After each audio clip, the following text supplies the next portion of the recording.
Una na ako! See you later! Hello, hello, hello! Nagbabalik na naman ako. Ako to, si Jill Darilag. At hindi na naman ako nakapag-upload noon nakaraan. Sorry na agad. So, eto na nga. May pupuntahan ako ngayon. Siyempre, sasamahan nyo ako, di ba? Pwede ba yun na hindi nyo ako samahan? Ayan na. Andito ko ngayon sa may Karuhatan. Pumasok ako at plano kong bumaba dyan sa may C3 sa Caloocan. Hulaan niyo kung saan ako pupunta. At ito ang aking OOTD ngayon. Meron akong belt bag para akong maniningil, di ba? Maniningil lang ako. Ala Bombay lang tayo ngayong araw. Ayan. Lagay natin sa harap para safe. Pero, kidding aside. Ay, kidding aside. Oh, andito tayo ngayon sa... Hulaan nyo. Lucky Chinatown! Mall. Siyempre, mall ulit. Diba? Para maayos ang parking. Kaya natin gustong-gustong magpunta sa mga mall at doon food trip kasi maayos ang parking doon. Covered ang parking. Hindi ka magpa-park sa mga kung saang street na kabado-kabado ka pa na baka mabasag kotse ka, diba? At nakikita nyo naman, ayan, successful ang ating pagkakapark. Meron kaagad tayo nakuha. O ayan, may elevator pa. Pero parang ang dami nila, kaya pupunta na lang tayo sa may hagdanan. At ito nga pala, meron akong dalang eco bag just in case na marami akong mabili. Ang tagal ko na kasing hindi nagpupunta dito. Kaya ayan, yung ating bag, ayan, sa harap para tayong merong malaking belly. Saan kayo nakakabili nun? Yung, alam niyo yun, di ba? Yung belt bag na belly. Para iwas magnanakaw talaga, di ba? Iwas kupit. So, ito na. Tama na muna ang daldal. Bumaba ako dito sa pinakababa ng mall, which is yung Lucky Chinatown nga, di ba? Tapos, meron ako dating tinatry dito, ayan, yung Lonely Owl. Gustong-gusto ko yung drink dito kasi nasarapan ako. Kaya lang, I am so sad nung nakita ko, ayan na siya. Nakataas na lahat ng tables and chairs. Sarado na. Yun na pala yung huling beses na matitikman ko siya. Yun pa naman talaga yung pinunta ko dito. At saka yung mochi na nandyan sa mga stalls na yan. Pero nung hinanap ko siya, naku, sarado na rin. Ang sad ko talaga kasi dalawa na kaagad yung wala. Kaya ayun, tamang ikot na lang ako dito. Tapos mayroon ako nakita dito, ayan. Malaking milk tea na nakatayo dito. Uncle Fishballs. Eto, parang hindi ko pa ito na-try ever. Kaya sisilipin natin kung may something interesting. At nung nakita ko siya, para siyang dessert shop. Tapos meron din silang mga tindang ganyan. At ayun na, lumipat na ako kasi hindi pa pang dessert ngayon. Humanap muna ako ng kakainan. At ito ang akin nakita, Tonkatsu Aoki. At syempre, dumaya tayo dito sa Lucky Chinatown, Binondo Mall na to. Kaya dito tayo kakain sa mga unfamiliar na kainan. Yung mga tipong wala sa SM North, ganyan. So ayan, may nakita tayo ngayon na may ladies set, hire, for only 385. Kaya ayun ang in-order ko. Tapos meron silang tropical shakes. Parang gusto ko niyan. Ayan, yung melon for 180. Kaya umorder na tayo. At syempre, titignan natin ang kanilang menu. Ayan, yung hire, yung number 1. Ayan yung ating kakainin mamaya habang nag-iintay. Papakita ko lang sa inyo yan. Ayan no, ayan yung hire. Tapos, dumating na. At syempre, gagamitin natin ang kanilang tonkatsu sauce. 380 pesos lang yan, guys. Meron ng kasamang coleslaw, meron ng rice, at meron na rin kasamang soup. O, diba? Ang sulit. Saan ka pa? Kaya ito na. Titikman na natin yan. Siyempre, pinisil ko muna to para sa sarili ko. Siyempre, kanina pa ba? At kung makikita nyo, nakakatuwa yung kanilang soup. Meron talaga siyang laman. Meron siyang, ayan, may laman siya. Sobrang sulit nitong na-order kong to. At ang happy ko dyan. Kahit hindi ako masyadong nakangiti dyan. Pero, ang happy ko. Yung na-order kong yan, hipon yan at saka pork. Tapos, nakita nyo yung hipon. Ang laki niya. Sobrang sulit talaga, guys. Tapos, ito na, dumating na ang ating shake for 180 pesos. Kung mapapansin nyo, malalim na siya ng konti kasi ininuman na natin yun. Hindi na muna natin na picturean or na videohan kasi sobrang uhaw na ako niyan. At nga pala, kaya ako napa-order niyan shake na yan kasi dapat magtutubig lang ako. Kaya lang, bigla ko naisip na ang tagal ko na palang hindi nakakainom ng melon shake. Kaya ayan, pinagbigyan ko ang aking sarili. At sige, ito pa rin ako. Nandito pa rin ako sa soup kasi natuwa talaga ako dito sa soup nila. Ang daming laman. Yung ibang soup kasi, 'di ba, puro sabaw lang, ganyan. Tapos may konting tofu. Yung sinasabi ko ay miso soup. Pero ito guys, dito hindi. Actually, kung hindi kayo masyadong matakaw, itong in-order ko na to, pwede kayo mag-share dito. Eh kaso, matakaw tayo at alam nyo na, kaya ko yan ubusin. Sa akin lang yan. Pero pag kayo, kung medyo mahina naman kayo kumain, sige lang, go lang. Hati na lang kayo. Ang kakainin ko lang dito guys, lahat yan except dun sa kanin. Kasi alam nyo na, di ba? Hindi ako masyado nagkakanin. At natuwa ako talaga dito. Ayan o, nakita nyo yung sinubo ko na yan, na kulay green na yan. Para siyang wasabi, mayo. Ang sarap. Hindi siya katulad ng ibang wasabi na parang puro extender na lasang fake. Dito masarap, in fairness. Kung tatanungin niyo ako kung babalik ako dito, oo, babalik ako dito. Nasarapan ako dito sa in-order ko, in fairness. Ang dami niya. Hindi siya yung mga hipo na maliliit lang. Parang prawn siya eh. Ayan o, ang laki. Hindi rin siya puro breading. Pagka hiniwa nyo talaga makikita nyo na malaki talaga yung hipon sa loob. Tapos, ayan, yung pinagsawsawan ko na yan na color white. Ang sarap, guys. Sobrang bagay siya dito sa aking mga nginunguya-nguya na to. Ang plano ko talaga dito, guys. Ayun, may langaw pa. Ang plano ko talaga dito ay puntahan ko talaga yung, yun nga, yung shake na iniinom ko dito. At saka yung mochi. Isang beses, may natry ako ditong mochi dun sa dinaanan ko kanina sa mga stalls sa baba. Mayroong mochi doon na napanood ko lang din sa isang vlog.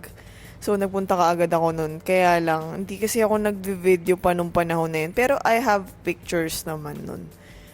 Kaya lang guys, nakakainis. Kasi isang beses niya lang ako pinatikim. Tapos, wala na, umalis na siya. At hindi ko man lang nalaman kung saan siya lumipat. Kasi yung pinagtatanungan namin, nung bago ng tenant dun. Hindi raw nila alam kung saan sila lumipat. Kaya yun, nasad ako. Mahilig kasi talaga ako sa mochi. Pero, alam nyo yun, yun yung pinakamasarap talaga mochi na nakain ko. Meron ako nakain before sa Taiwan, na sarap din ako kasi bago siyang gawa. Etong mochi na to, ganun din. Freshly made. Kung ano yung order mo nun, gagawin nila sa harap mo. Tapos ang nakakatuwa pa dun, ang laki. Yung laman niya, cream cheese, tsaka mangga. Tapos yung pinaka coating niya sa labas, butterscotch. Kaya, grabe, sarap talaga. Bumalik pa naman ako para dun. Tapos, biglang bigo ako. Anyway, andito pa rin ako, lumalafang. At yung masasabi ko nga rin pala, balik tayo dito sa kinakain ko. Ano ba yan? Balik tayo dito sa kinakain ko. Ito yung hire. Ayan yung pork. Pagka kinagat nyo siya, guys, ang juicy. Hindi siya yung dry na pork. Tapos, 'di ba, nakakain na kayo ng mga baboy na parang maanggo, yung tipong pagkakinagat mo siya, yung lasa mo talaga yung baboy na baboy. Hindi siya ganun. Juicy siya, pero hindi siya maanggo, hindi siya baboy na lasa. Ang sarap. Kaya, kung ako sa inyo, try nyo to sa next na punta nyo dito sa Binondo. At kung tatanungin nyo nga pala ako bakit hindi ako naglakad dun sa street na puro kainan. Guys, medyo maulan na kasi kaya dito lang tayo. Okay. Huwag na tayong magpaka-hassle kasi marami rin naman ditong kainan na hindi ko pa nasusubukan. Katulad nung kaninang nakita ko na may malaking milk tea sa labas. Hindi ko pa natatry yun. And share ko lang din. So far, meron akong masarap na nakain dito na noodles. Beef noodles. Meron kasi ako before na try na noodles sa GH. Dun sa bagong mall nila. Ang haba ng waiting.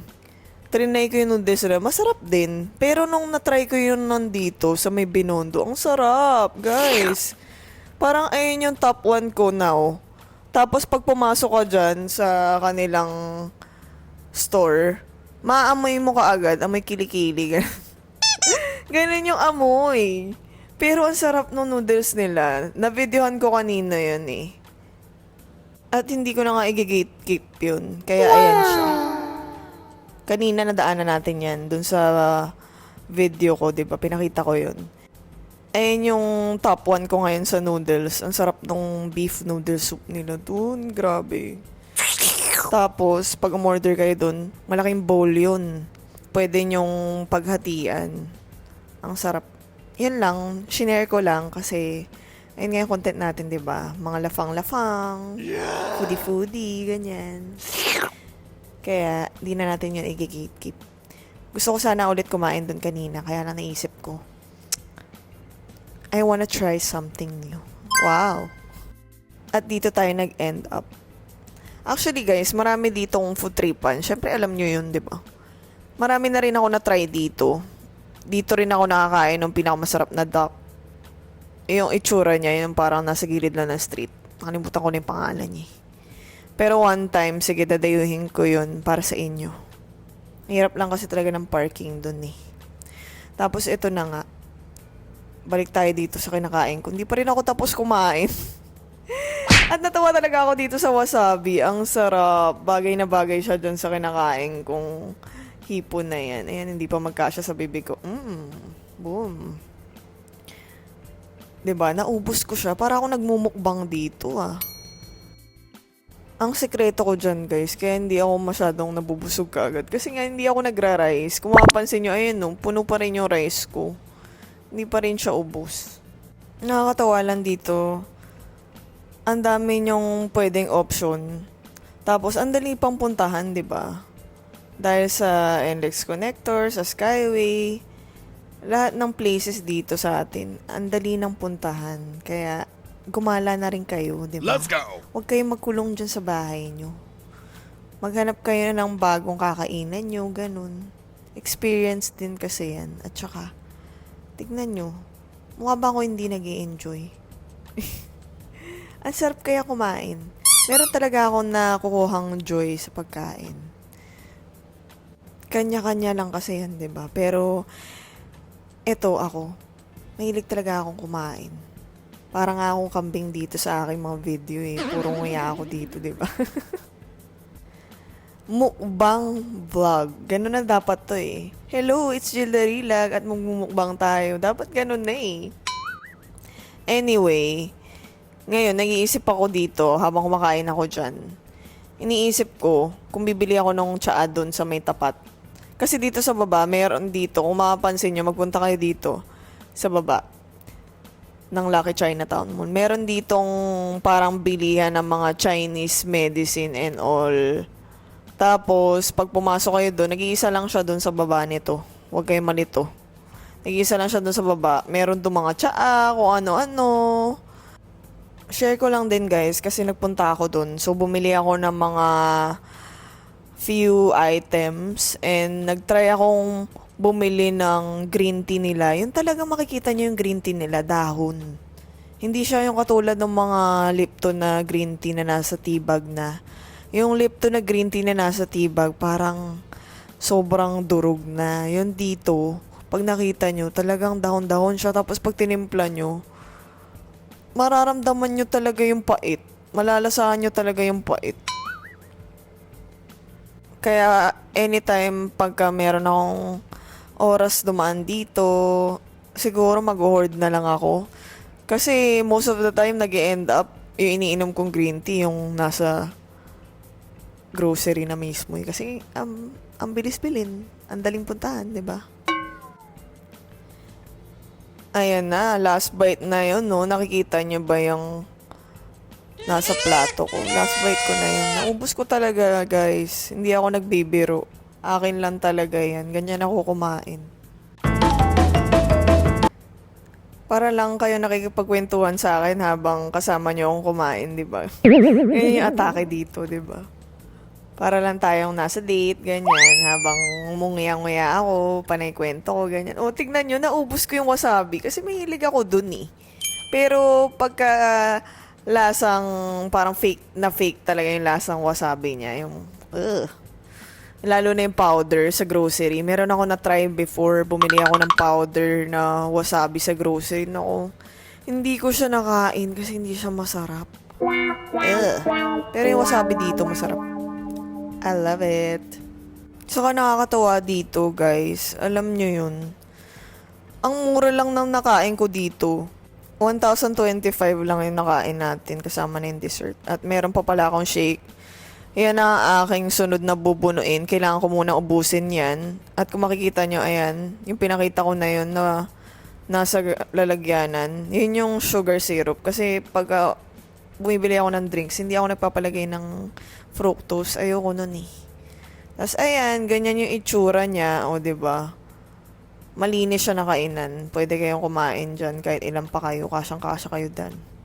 At dahil tapos na tayo mag-dinner, lumabas na tayo. Doon ulit, doon pa rin sa same location sa baba. Tumawid tayo kasi nandun sa kabila yung Uncle Fish Balls. Ayan. Ito yung nakita natin kanina, di ba? Pumasok tayo dyan. At tinignan natin kung ano yung pwede nating makain. At ang plano ko ngayon, dito ako magde-dessert. Wow! Charan! Oh, ito yung itsura ng kanilang store.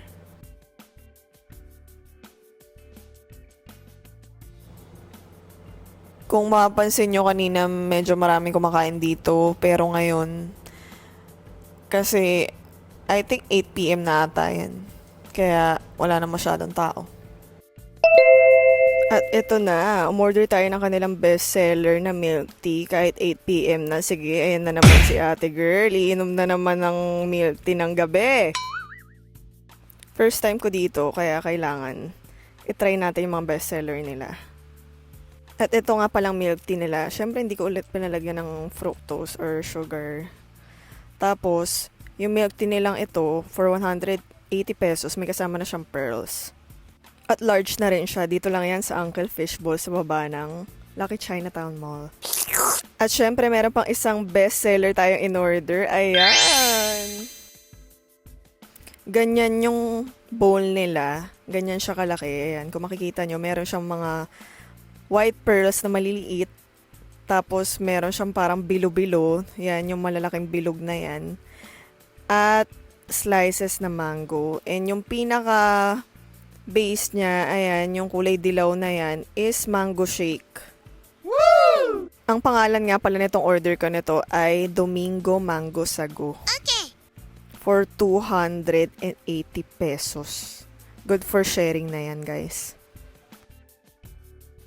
Ayan ang dessert natin ngayong araw. Kasama nito, ayan ang nakalagay. Ismile. Talagang ismile. Yes. At ito nga pala yung kanilang menu. Ipapakita ko sa inyo. Ayan. Ang daming dessert dito na pagpipilian nyo. Pwede kayong mamili ng mga toppings and all. Pero ako, ayun yung gusto ko, yung Q3. Which is yung Domingo Mango Sago nga. Tapos marami rin sila dito mga drinks. Ayan. Meron sila ng mga grapes. Hindi ako mahilig sa mga fruit tea, kaya yung milk tea na lang in-order ko since iyon yung kanilang bestseller. Ayan siya, yung H12. Triple Delight Milk Tea. Ayan yung in-order ko kanina. Yung nakalagay sa takip, si Ismail. Actually, may mga food din sila dito. Ayan, kung gusto nyo ng food or pwede kayong mag-waffle. Ayan, may chicken din. Ayan, no. Pwede kayong mag-snack dito. Pwede kayo dito mag-dinner. Meron din silang chicken wings. Ayan, dami nilang option sa kanilang menu. Next time, ayan ang ating orderin. So, ito na, moment of truth. Pagkatapos ko siyang haluin, titikman na natin siya. Yung sinabi ko sa inyo kanina, ayan, Para siyang mango shake na merong bilo-bilo, yung kulay puti na yan. Tapos, meron siyang sago at mangga na slices. For me, ang masasabi ko lang dito, literal na mango shake siya, guys. Huwag kayong mag-expect ng kung ano-ano. Para talaga siyang mango shake na nilagyan lang ng sago tsaka ng bilo-bilo. Ganon yung lasa niya. Alam nyo yung bilo-bilo dun sa ginataan. Di ba pagka kinagat nyo yun, malambot yun kasi mainit. So, ito, yung bilo-bilo na nakalagay dito, medyo matigas siya ng konti. Hindi siya kasing soft nung nandun sa mga ginatan. At masasabi ko ay mas gusto ko yung malambot na bilo-bilo. Tapos, yung kanina, di ba pinakita ko to nung hindi ko pa hinahalo, meron ditong white pearls na maliliit. Yung ginagamit sa mga panda milk tea. Yung white pearls niya, guys, pumangit na yung texture. Kasi nung kinagat ko siya, parang nag-freeze na siya doon sa shake. Kaya, hindi na siya soft. Hindi na siya nakakaakit kainin. Hindi ko siya feel. Yung sago na maliliit, pagka nakalagay pala dyan, hindi siya okay. Masarap lang siya pag sa mga milk tea. O kaya sa sagot gulaman, ganun. Pero pag nandito siya sa mga ganitong icy, tapos pinatong mo siya doon, naninigas siya, hindi na siya masarap. At itong bowl na to, kung mag-isa lang kayo at uubusin nyo to, nako siguradong lalaki yung tiyan nyo. Kasi shake nga siya, tapos uubusin nyo yung ganyang kadami, isang bowl. Talagang bundat kayo after. Yung ina-expect ko dun sa nakita ko kasi sa labas, yung photo sa menu nila, akala ko para siyang bingsu, pero hindi pala siya bingsu. Wala akong nalasahan na something milky. Para talagang literal na mango shake lang siya na walang gatas. Ganon yung nalasahan ko dyan. Pero next time, may gusto akong orderin dito na another bowl. Parang ganito rin siya, pero parang may nakita ko na may coconut milk. Ayun yung gusto kong itry, para medyo maiba lang. Kung tatanungin nyo rin ako, kung ano yung mas masarap, yung isa na drink dun sa nagsarado na Lonely Owl or ito. Mas gusto ko dun sa Lonely Owl kasi parang ganito rin siya dun eh. Para rin siyang mangga. Pero mas masarap yun nandun kasi siguro dahil may gatas, I think. Kung babalik ako dito, ito yung gusto kong itry. Ayan o, nilagay ko na. Yung Q7 Mango Coconut Sago. Ayan o, nasa photo. Q7. Nakikita nyo yun. Feeling ko, meron siyang coconut na kasama. Which is, parang mas magugustuhan ko. Kaya, ayan ang aking next target pagka bumalik ako dito. Actually, dapat ayan yung orderin ko. Kaya lang kasi gabi na. Tapos naisip ko bigla, parang, magko-coconut pa ba ako ng gabi? Kasi sirain talaga yung tiyan ko sa ganyan. Mahina yung tiyan ko dyan sa mga ganyan. Yung mga gata, lalo pag gabi na. Dati na food poison ako sa gata nahipon. Sa may, hindi ko na sasabihin kung saan. Pero, ayun lang, ilang beses ako na food poison dahil sa mga coconut na yan. Ewan ko ba, bakit yung tiyan ko, mahina talaga yung tiyan ko sa mga ganyan. Kaya nag-iingat din kasi ako. Kasi alam nyo na, ilang beses na ako na ER dahil dyan sa katakawan Laging pag umiinom ako ng something galing sa labas na coconut o kaya ulam na may gata, ayan, the next day or yung kinagabihan, palaging nasa ER na ako. Ayan ang atake ko. Sawan-sawa na rin yung mga nagbabantay sa akin kasi paulit-ulit ko ng sakit yun. Ayun lang. And oo nga pala, yung milk tea nila, lasang authentic siya, in fairness naman sa kanya. Pagka hinigop mo, malalasanan mo talaga yung tsaa. Hindi katulad ng iba na wala ka nang halos malalasanan na tsaa. Tapos, puro gatas na lang. Pero actually, guys, gusto ko yung ganun. Gusto ko yung ganung milk tea. Wala eh. Ayun pa rin talaga yung paborito ko. Wala pa rin talaga makatalo eh. Si Happy Lemon pa rin, guys. Wow! Yun pa rin talaga ang aking go-to. Saka si Dakasi rin, pero kasi konti na kasi ng branch ni Dakasi. Kaya si Happy Lemon na lang tayo. Loyal tayo kay Happy Lemon. Di ba? Sarap-sarap. Wow! At ayun na, inuubos ko lang to. Actually, busog na ako. Hindi ko na masyadong mapuno yung aking tiyan kasi nga, ang dami ko nang pinagkakain tapos nag-shake na rin ako kanina, 'di ba? Nag-melon shake na rin ako kanina. Eh, hindi ko naman expect na shake din pala ito. Ang akala ko nga para siyang bingsu or whatever. Hindi ko expect na shake. So, literal, na nakadalawang shake ako ngayong araw. Oh my God. Dinner time, dalawang shake. Isang melon, isang sago. Isang melon, isang mango, sago. Ayun pala ang tama. So, ayan na, ininom ko na ang aking milk tea. Sinip ko na yan. At pauwi na rin ako niyan. Hindi ko naman yan naubos kasi grabe puputok na yung tiyan ko dyan. Nilagay ko na lang yan sa ref kinabukasan. At ayun lang, salamat at tinapos mo ang aking video. Thank you for watching. Sa susunod ulit, sana magkita tayo sa aking gala. At ayan, mag-comment kayo. Sana nag-enjoy kayo sa aking mga pinagdadaldal dito. Bye-bye. Thank you for watching. See you on next vlog.